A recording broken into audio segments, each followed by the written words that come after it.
I'm Evan Solomon, the host of CBC News Network's Power and Politics with Evan Solomon, wishing a happy 75th birthday, already 75, Canada's Governor-General's Literary Award. What a great celebration. Looking through 75 years of winners from the Governor-General's Literary Awards is pretty extraordinary. It's almost like looking through an entire history of some of the great cultural achievements of our country. And you think about the authors that have won the Governor-General's Award, and it's just the literary canon. You know, on the fiction side, Margaret Atwood, she won back in 1966. She's still such a powerful literary force.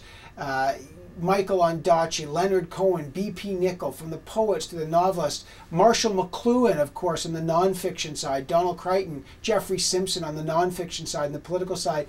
It's an extraordinary list that goes on and on. Margaret Lawrence, Alice Munro. It's almost impossible to pick because there's so many great books. And they've been such an influence on my life in so many different ways. But in looking through the list, the book that really I realized I've carried inside of me for so long, and that's what books do. You read a book and you take on freight, would be Timothy Findley's novel, The Wars. A slim novel.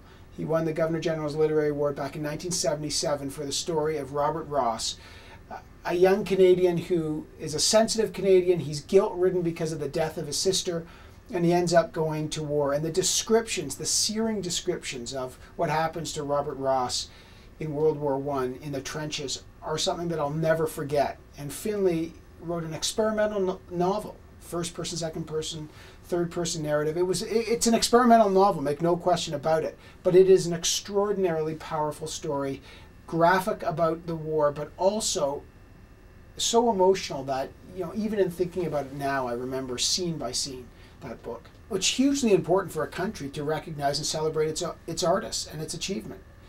Artists play an absolutely crucial role in our culture.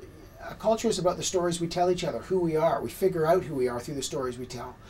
We deal with historical events through the stories we tell, through the songs we sing, the poems, the novels, the nonfiction. This is absolutely fundamental to finding out who we are as Canadians. And if you look back at 75 years of being this award, you really track the explosion of Canadian culture. And the great literary giants that now exist are Canadian because we've recognized them and they become part of us.